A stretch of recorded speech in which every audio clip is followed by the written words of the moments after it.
Kids, वायु एवं हर घर तिरंगा। भारत के किसी गांव में लोग मन की बात सुनते हुए। मेरे प्यारे देशवासियों, आजादी का अमृत महोत्सव एवं अमृत काल के तहत एक विशेष आंदोलन हर घर तिरंगा का आयोजन 9 से 15 अगस्त के दौरान किया जा रहा है। आइए 13 से 15 अगस्त के दौरान अपने घर पर तिरंगा फहराकर इस आंदोलन का हिस्सा बने।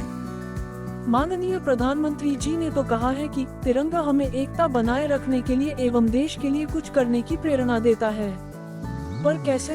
बच्चों, क्या आप हर घर तिरंगा अभियान के बारे में जानते हो? हर घर तिरंगा? क्या तुमने हर घर तिरंगा अभियान के बारे में सुना है? हर घर तिरंगा अभियान। तिरंगा हमें देश के प्रति कुछ करने के लिए कैसे प्रेरित करता है? आजादी का अमृत महोत्सव क्या है? आजादी के महोत्सव के बाद तिरंगे को संभाल कर कैसे रखना है? इतने सारे प्रश्न, हमारी मदद कौन करेगा? मुझे पता है कि हमारी मदद कौन कर सकता है। चलो वायु को बुलाते हैं। वायु वायु वायु वायु वायु पैंगोंग त्सो झील में सशस्त्र बलों के साथ तिरंगे को सलामी देते हुए। जय हिंद, जय हिंद, जय हिंद। बच्चे क्यों बुला रहे हैं? मुझे उनसे मिलने जाना होगा। वायु हाथ में तिरंगे लिए आ रहा है। अरे वाह, तिरंगा। नमस्ते बच्चों, घर में तिरंगा फहराने के लिए मैं आपके एवं आपके दोस्तों के लिए तिरंगे लाया हूँ। धन्यवाद वायु। बच्चों, तुम सब कैसे हो? ऐसा लगता है कि हर घर तिरंगा अभियान के बारे में तुम्हारे कुछ सवाल है। हाँ वायु, तुमने बिल्कुल सही समझा। माननीय प्रधानमंत्री जी ने हमें तिरंगे को फहराने के लिए कहा है, उस बारे में हमारे कुछ प्रश्न हैं। क्या आप हमारी मदद कर सकते हैं? क्यों नहीं, बताओ बच्चों। वायु, हम हर घर तिरंगा अभियान किस लिए मना रहे हैं? हर घर तिरंगा अभियान के बारे में हमें कुछ बताओ। ठीक है बच्चों, मैं आपको इसके बारे में समझाता हूँ। बच्चों, हर घर तिरंगा अभियान आजादी का अमृत महोत्सव एवं अमृत काल के अंतर्गत शुरू किया अभियान है। इसमें लोगों को आजादी के महोत्सव को मनाने के लिए अपने घरों में तिरंगा फहराने के लिए प्रोत्साहित किया है। वायु, विकसित भारत @2047 क्या है? वायु, अमृत काल क्या है? आजादी का अमृत महोत्सव 12 मार्च 2021 को शुरू हुआ। यह आजादी के 75 वर्ष एवं हमारे लोगों के गौरवशाली इतिहास, संस्कृति एवं उपलब्धियों का जश्न मनाने के लिए एक सामूहिक जन अभियान है। 2022 से 2047 के बीच का समय अमृत काल है। बच्चों, विकसित भारत @2047 का उद्देश्य आजादी के 100वें वर्ष यानी वर्ष 2047 तक भारत को एक विकसित राष्ट्र बनाना है। ये दृष्टिकोण आर्थिक विकास, सुशासन, पर्यावरणीय स्थिरता और सामाजिक प्रगति सहित विकास के विभिन्न पहलुओं को सम्मिलित करता है। विकसित भारत के अंतर्गत 4 मुख्य वर्गों गरीब, युवा, अन्नदाता, नारी वर्ग के सशक्तिकरण की आवश्यकता पर जोर दिया है। आर्थिक विकास, एक मजबूत, लचीली अर्थव्यवस्था जो उद्यमिता, नवाचार और प्रतिस्पर्धात्मकता के माध्यम से अवसर और उच्च जीवन स्तर प्रदान करती है। पर्यावरणीय स्थिरता, एक स्वच्छ, हरित वातावरण जो जैव विविधता और प्राकृतिक संसाधनों को संरक्षित करता है। बहाली, संरक्षण और लचीलेपन के माध्यम से जलवायु परिवर्तन को संबोधित करता है। सामाजिक प्रगति, एक समावेशी समाज जो न्याय, समानता और विविधता की नींव के साथ सांस्कृतिक विरासत का सम्मान करते हुए सभी के लिए सम्मान और कल्याण सुनिश्चित करता है। सुशासन, ठोस नीतियों, जवाबदेही और विश्वसनीय डेटा, टीम वर्क और सहानुभूति के आधार पर त्वरित कार्रवाई के साथ चुस्त शासन। वायु, विकसित भारत अभियान 2047 को सफल करने के लिए हम सब मिलकर अपना योगदान देंगे। बच्चों, क्या आप जानते हैं कि आजादी का अमृत महोत्सव 5 मूल विषयों पर आधारित है? वाकई, कृपया हमें इसके विषय में बताएं। स्वतंत्रता संग्राम, इतिहास के मील के पत्थर, गुमनाम नायकों को याद करना। यह विषय आजादी का अमृत महोत्सव के तहत हमारी स्मारक पहल पर प्रकाश डालता है। स्वतंत्रता प्राप्त करने के लिए हमारे गुमनाम नायकों की कहानियों एवं बलिदानों को याद करने के लिए यह विषय रखा गया है। ये हमें 15 अगस्त 1947 को प्राप्त स्वतंत्रता की भारतीय ऐतिहासिक यात्रा में प्रमुख मील के पत्थर एवं स्वतंत्रता आंदोलनों के विषयों में बताता है। विचार @75 उन विचारों एवं आदर्शों पर आधारित है जिन्होंने देश को आकार देने में योगदान दिया है। जैसे जैसे हम अमृत काल की ओर बढ़ते हैं, जिसमें 25 वर्ष शामिल हैं, 2022 इंडिया @75 और 2047 इंडिया @100 के बीच, ये थीम उन कार्यक्रमों एवं घटनाओं पर जोर देता है जो हमें तरक्की करने में मदद करते हैं एवं हमें एक नई दुनिया की ओर आगे बढ़ने के लिए प्रेरित करते हैं। हमें वसुधैव कुटुंबकम के प्रति अपने विचारों और मूल्यों पर विश्वास करने की आवश्यकता है। संकल्प @75 विशिष्ट लक्ष्यों के प्रति प्रतिबद्धताओं को सुदृढ़ करना। हम सभी को एकजुट होने एवं अपने देश के भाग्य को संवारने में योगदान देने की जरूरत है। यह विषय हम सभी को एक नागरिक, एक समुदाय, एक समाज के रूप में या शासन एवं संस्था के एक हिस्से के रूप में अपने देश के विकास के लिए उसकी ताकत बनने के लिए हमारी भूमिका निभाने के लिए प्रोत्साहित करता है। संग्राम @75 नीतियों को लागू करने एवं प्रतिबद्धताओं को साकार करने के लिए उठाए जा रहे कदमों पर प्रकाश डालना। भारत को नई ऊंचाइयों को छूने की जरूरत है क्योंकि कोविड युग के बाद एक नई विश्व व्यवस्था स्थापित हो रही है। यह विषय भारत के प्रयासों, योगदानों, सही विषय, नीतियों को लागू करने व सरकार की स्थानीय एवं वैश्विक प्रतिबद्धताओं को साकार करने पर केंद्रित है। उपलब्धियां @75 विभिन्न क्षेत्रों में विकास एवं प्रगति का प्रदर्शन। भारत के गौरवशाली इतिहास का विज्ञान एवं समाज की तरक्की में महत्वपूर्ण योगदान रहा है। इस विषय के माध्यम से स्वतंत्रता के बाद एवं 5000 वर्षों के प्राचीन इतिहास की विरासत के साथ हमारी साझा उपलब्धियों का सार्वजनिक विवरण करना है। अरे वाह, हमारी आज़ादी के 75 वर्ष पूरे होने के उपलक्ष्य में हर घर तिरंगा अभियान शुरू किया गया है, जिसमें लोगों को तिरंगे को अपने घर पर ले जाने एवं इसे फहराने के लिए प्रेरित किया जा रहा है। वायु, ये दिलचस्प है। हाँ बच्चों, इस अभियान का उद्देश्य ध्वज के साथ एक व्यक्तिगत एवं भावनात्मक बंधन बनाना है तथा देशवासियों को एकजुटता के लिए खड़ा करना है। हर घर तिरंगा अभियान देशभक्ति की भावना को बढ़ावा देगा एवं हमारे राष्ट्रीय ध्वज के बारे में जन जागरूकता बढ़ाएगा।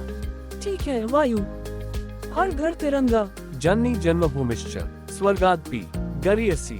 माँ और मातृभूमि स्वर्ग से भी बड़ी है। जय हिंद। बच्चों, मैं आपसे हमारे राष्ट्रीय ध्वज के बारे में कुछ प्रश्न पूछना चाहता हूँ। जरूर वायु। अच्छा बताओ, हमारे तिरंगे की रचना किसने की? मुझे ये पता है, श्री पिंगली वेंकैया ने हमारे राष्ट्रीय ध्वज की रचना की। वे आंध्र प्रदेश के एक भारतीय स्वतंत्रता सेनानी थे। वाह, बिल्कुल सही। ठीक है, अब मुझे बताओ, हमारे राष्ट्रीय ध्वज में 3 रंग क्या दर्शाते हैं? हम ये जानते हैं, केसरिया रंग साहस एवं बलिदान को दर्शाता है। सफेद रंग सत्य, शांति एवं पवित्रता को उजागर करता है। हरा रंग समृद्धि को दर्शाता है। अथाहिंसा क्षमा सत्यम ह्रीश्रधेन्द्रिय संयमा दान ज्या तपो ध्यान न दशकम धर्म साधनम। अहिंसा, क्षमा, सत्य, लज्जा, श्रद्धा, इंद्रियों पर नियंत्रण, दान, यज्ञ, तप और ध्यान ये 10 धर्म के साधन हैं। तुम समझदार बच्चे हो। मुझे आशा है कि तुम जानते हो कि हमारे ध्वज में अशोक चक्र धर्म के नियमों का प्रतिनिधित्व करता है। हाँ वायु, हम ये जानते हैं, इसमें 24 तीलियां हैं जो समान रूप से दूरी पर हैं। ध्वज की सफेद पट्टी पर अशोक चक्र हमेशा गहरे नीले रंग में अंकित होता है। शाबाश बच्चों। यतो धर्मः ततो जय। जहाँ धर्म है वहाँ विजय होगी। अच्छा बच्चों, अब मुझे बताओ कि हम अपना राष्ट्रीय ध्वज कब फहराते हैं एवं ये क्या दर्शाता है?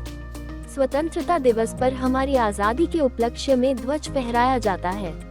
जिस तिथि को भारत का संविधान लागू हुआ, उस तिथि को गणतंत्र दिवस के रूप में मनाने के लिए राष्ट्रीय ध्वज फहराया जाता है। तुम प्रतिभाशाली हो बच्चों। वायु, हमारे शिक्षक ने भारतीय झंडा संहिता 2002 के बारे में कुछ कहा था, क्या आप इसे समझा सकते हैं? हाँ बच्चों, भारतीय झंडा संहिता ये सुनिश्चित करने के लिए निर्देश एवं मार्गदर्शन प्रदान करती है कि भारत के राष्ट्रीय ध्वज को पूर्ण सम्मान मिले तथा गरिमापूर्ण तरीके से पूरी शान के साथ ऊंचा फहराया जाए।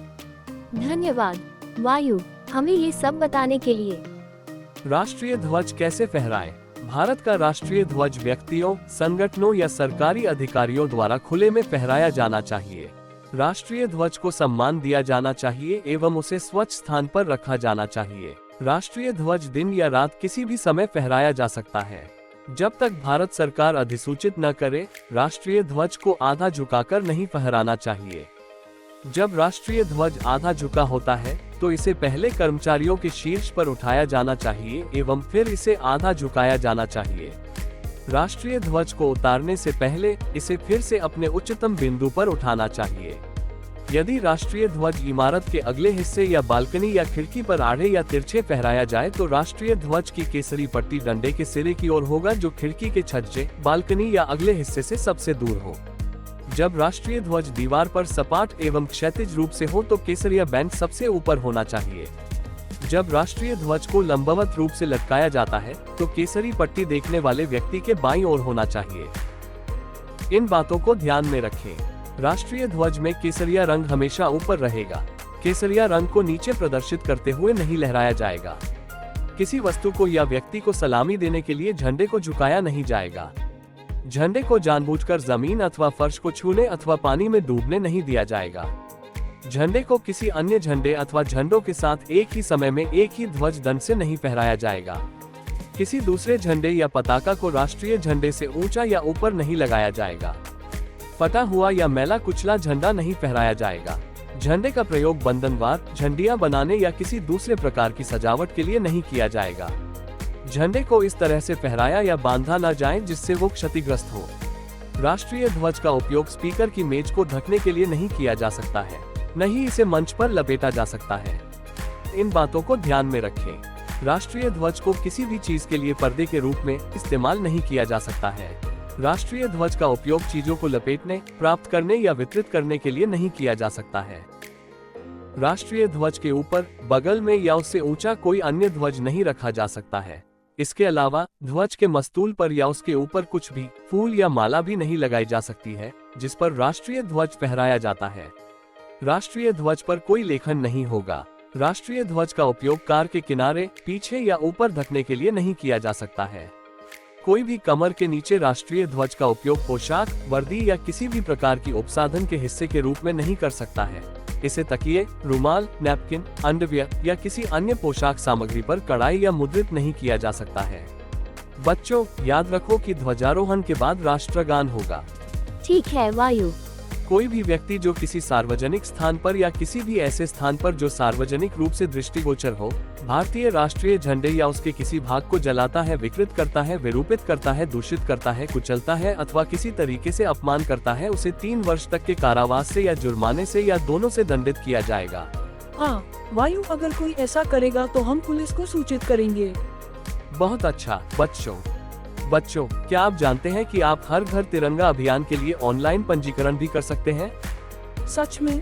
कृपया हमें और बताएं। कृपया वेबसाइट https://harghartiranga.com पर जाएं एवं यह नीचे की तरह स्क्रीन दिखाएगा एवं आपको निम्नलिखित स्टेप्स को पूरा करने की आवश्यकता है। ये बहुत उपयोगी वेबसाइट है।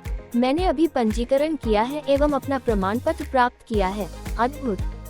हमें दिखाओ। यह एक आसान वेबसाइट है। हमें हमारा प्रमाण पत्र भी मिल जाएगा। क्या आपने अपना प्राप्त किया? हाँ बच्चों, आप हर घर तिरंगा अभियान के लिए एक डिजिटल राष्ट्रीय ध्वज एवं संसाधन भी प्राप्त कर सकते हैं। धन्यवाद वायु। हम वादा करते हैं कि हम अपने राष्ट्रीय ध्वज का सम्मान करेंगे ताकि वो अपनी पूरी गरिमा के साथ लहराए। हाँ बच्चों, हम सभी को ये सुनिश्चित करना चाहिए। लेकिन वायु, अगर राष्ट्रीय ध्वज क्षतिग्रस्त हो जाए तो हमें क्या करना चाहिए? बहुत जरूरी सवाल है बच्चों। मैं समझाता हूँ कि हम कैसे सुरक्षित रूप से एवं सम्मान के साथ एक क्षतिग्रस्त राष्ट्रीय ध्वज का निपटान कर सकते हैं। साथ ही बताता हूँ कि आपको राष्ट्रीय ध्वज को अगले उत्सव के लिए सुरक्षित रखने के लिए किस प्रकार तह लगानी चाहिए। क्षतिग्रस्त राष्ट्रीय ध्वज का सम्मानजनक निपटान। तरीका 1, प्रतिष्ठित लकड़ी का डिब्बा लाएं। राष्ट्रीय ध्वज को सम्मान पूर्वक तह लगाकर डिब्बे में रखें। डिब्बे को जमीन में दफना दें। दफनाए हुए राष्ट्रीय ध्वज के स्थान को पत्थर से चिन्हित करें। तरीका 2, आग जलाएं। राष्ट्रीय ध्वज को सम्मान पूर्वक तह करें। तह हुए राष्ट्रीय ध्वज को सावधानी से आग के ऊपर रखें। राष्ट्रीय ध्वज के सम्मान के लिए कुछ समय निकालें। तरीका 3, कृत्रिम राष्ट्रीय ध्वज के पुनर्चक्रण पर विचार करें। हमारा ध्वज हमारा गौरव। उत्सव के बाद कागज के राष्ट्रीय ध्वज को जमीन पर नहीं फेंकना चाहिए। इसे किसी भी उपरोक्त विधि से सम्मान पूर्वक निपटाना चाहिए। यदि आप देखते हैं कि राष्ट्रीय ध्वज का अनादर हो रहा है तो कृपया इसे उठाएं एवं सम्मान के साथ इसका निपटान करें। राष्ट्रीय ध्वज को तह करने का सही तरीका। राष्ट्रीय ध्वज को क्षैतिज रूप से रखें। केसरिया एवं हरे रंग की पट्टियों को बीच की सफेद पट्टी के नीचे मोड़ें। सफेद पट्टी को इस प्रकार मोड़े कि केसरिया एवं हरे रंग की पट्टियों के साथ केवल अशोक चक्र दिखाई दे। शह लगाए हुए राष्ट्रीय ध्वज को हथेलियों या हाथों पर रखें। ठीक है बच्चों, अब मुझे याद दिलाएं कि आपने क्या सीखा है। हम अपने राष्ट्रीय ध्वज की गरिमा और गौरव को बनाए रखेंगे। मैं अपने दोस्तों एवं परिवार को राष्ट्रीय ध्वज संहिता के बारे में बताऊंगा एवं उनके साथ राष्ट्रीय ध्वज भी साझा करूंगा। ठीक है बच्चों, मैं तिरंगे के साथ आपकी सेल्फी का इंतजार करूंगा। राष्ट्रीय ध्वज के बारे में रोचक तथ्य। भारतीय राष्ट्रीय ध्वज स्वतंत्रता से ठीक पहले 22 जुलाई 1947 को अंततः स्वीकार किए जाने से पहले के वर्षों में विकसित हुआ था। तिरंगे की चौड़ाई से लंबाई 2:3 है। इसके अलावा राष्ट्रीय ध्वज की 3 रंग की पट्टियां चौड़ाई एवं लंबाई के बराबर होनी चाहिए। अप्रैल 1984 में भारतीय ध्वज अंतरिक्ष यात्री विंग कमांडर राकेश शर्मा द्वारा पहने गए स्पेस सूट पर एक प्रतीक के रूप में अंतरिक्ष में भेजा गया। कर्नाटक के बेलगावी ने सबसे ऊंचा झंडा फहराया। इस फ्लैगपोल की लंबाई 110 मीटर है। 29 मई 1953 को एडमंड हिलेरी एवं शेरपा तेंजिंग नोर्गे द्वारा माउंट एवरेस्ट पर भारतीय ध्वज फहराया गया था। उत्तिष्ठत जागृत प्राप्य वरान्य बोधक। उठो, जागो और तब तक नहीं रुको जब तक लक्ष्य प्राप्त न हो जाए।